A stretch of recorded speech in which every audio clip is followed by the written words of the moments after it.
এতিয়া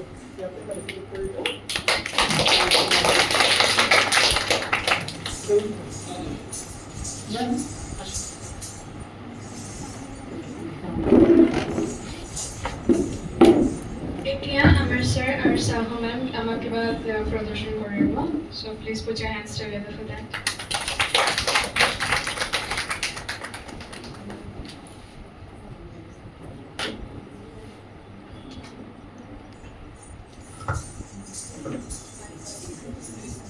মই অলপ নাচিম, যেহেতু মোৰ বাচ্চাবিলাকৰ আছে নাচি মই ভাল পাওঁ আৰু মোৰ পেৰেণ্টছবিলাকেও খুব ভাল পায় মই জানো।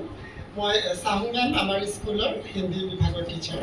অঞ্জু চাহু খুব ভাল অনাদৰ শিল্পী আছিলে তেখেতে, খুব ভাল ভইচ তেখেতৰ। মই আৰু মানে কি হয়, মই স্কুলত যেতিয়া মেমে কিবা কৰে, মই যেতিয়াই কিবা অভিনয় কৰোঁ মেমক মই লওঁ, হেল্প লওঁ, মেমৰ হেল্প লওঁ। আৰু মেমৰ ভইচ ৰেকৰ্ডিং আমি স্কুলত যিকোনো এনুৱেল ফাংচন হওক যি হওক মেমৰ ভইচটো আমি ৰেকৰ্ডিং কৰি লওঁ। গতিকে মই ভাবিলোঁ আজি মোৰ বাচ্চাবিলাকক দেখাওঁ এনেকুৱা ধৰণৰ, যিহেতু কথকৰ মিনিঙেই হ'ল কথা কাহিছোঁ কথি কাহানী। কথা মানেই হ'ল কথক আৰু কথক মানে হ'ল কথা। কথা ক'লেই কথা কৈ লিখিব লাগিব। গতিকে তাৰে অলপ মই ভাবিছোঁ কৰোঁ। মেমক যেতিয়া ক'লোঁ মেম আপুনি লিখকচোন, তেতিয়া মেমে দ্ৰৌপদীৰ ওপৰত লিখিলে অলপ, আৰু সেইটোকে মই আজি ইলাবৰেট কৰি প্ৰেক্টিচ কৰা নাই, উইদাউট প্ৰেক্টিচ মেমে পঢ়িব। খালি আমি যোৱাকালি আমি স্কুলৰ মানে আফটাৰ স্কুল আমি অলপ মেমৰ লগত ডিছকাশ্যন কৰি লৈছোঁ। মেমে কৈছে তুমি এনেকৈ কৰিলে ভাল লাগিব নেকি। মেমে বাকীখিনি মেমেই ইলাবৰেট কৰি আপোনালোকক কৈ দিব কি আছিলে কি নহয়। মেমে দ্ৰৌপদীৰ বিষয়ে অলপ ক'ব। नमस्कार, मैं अंजू साहू। ये घटना उस समय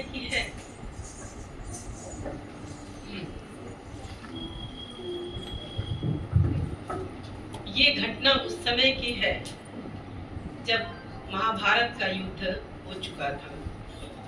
उसके बाद श्री कृष्ण द्रौपदी के पास गए और द्रौपदी के साथ उनकी क्या बातचीत हुई, यह उसी का एक छोटा सा प्रसंग है।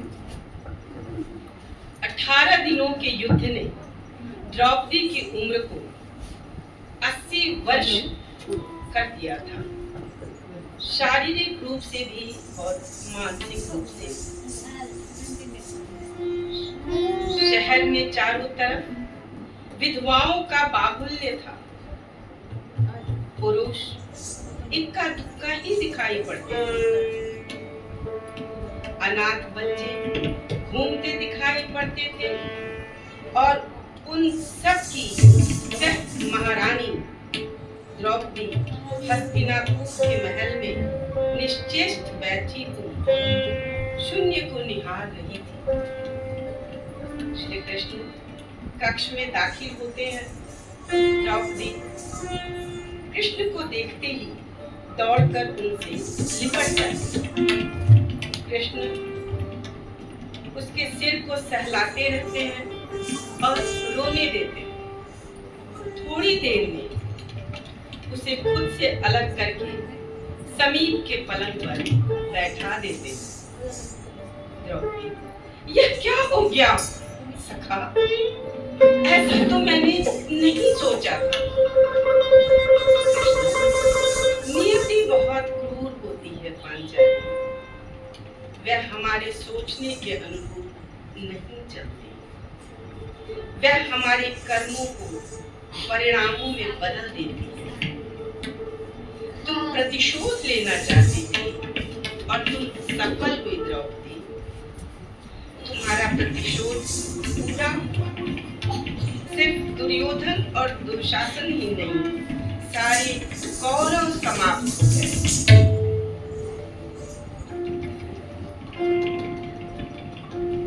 सारे कौरव समाप्त हो गए।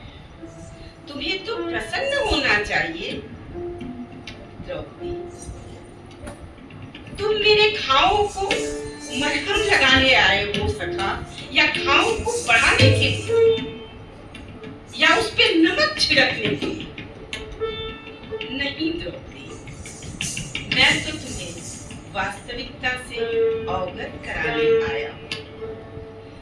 हमारे कर्मों के परिणाम को हम दूर तक नहीं देख पाते, और जब वे समक्ष होते हैं तो हमारे हाथ में कुछ नहीं होता।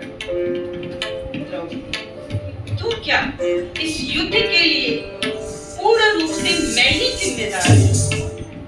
नहीं द्रौपदी, तुम स्वयं को इतना महत्वपूर्ण क्यों समझती हो? तुम अपने कर्मों में थोड़ी सी दूरदर्शिता रखती तो स्वयं इतना कष्ट न होता। द्रौपदी, मैं क्या कर सकती थी सखा? तुम बहुत कुछ कर सकती थी, तुम बहुत कुछ कर सकती थी कृष्णे। जब तुम्हारा स्वयंवर हुआ तब तुम कर्ण को अपमानित नहीं करती और उसे प्रतियोगिता में भाग लेने का एक अवसर देती, तो शायद यह परिणाम कुछ और होता। इसके बाद जब कुंती ने तुम्हें 5 पतियों की पत्नी बनने का आदेश दिया तब तुम उसे स्वीकार नहीं करती, तो परिणाम कुछ और। तुमने अपने महल में दुर्योधन को अपमानित किया कि अंधों के पुत्र अंधे होते हैं, वह नहीं कहती तो परिणाम चीरहरण जैसा नहीं होता। तब भी शायद परिस्थितियां कुछ और होती। हमारे शब्द भी हमारे कर्म होते हैं द्रौपदी, और हमें अपने हर शब्द को बोलने से पहले तौलना चाहिए। यह बहुत जरूरी है, अन्यथा उसके दुष्परिणाम सिर्फ स्वयं को ही नहीं, अपने पूरे परिवेश को दुखी करते हैं। संसार में केवल मनुष्य ही एकमात्र ऐसा प्राणी है जिसका जहर उसके शब्दों में होता है। इसलिए शब्दों का प्रयोग सोच समझ कर करना चाहिए।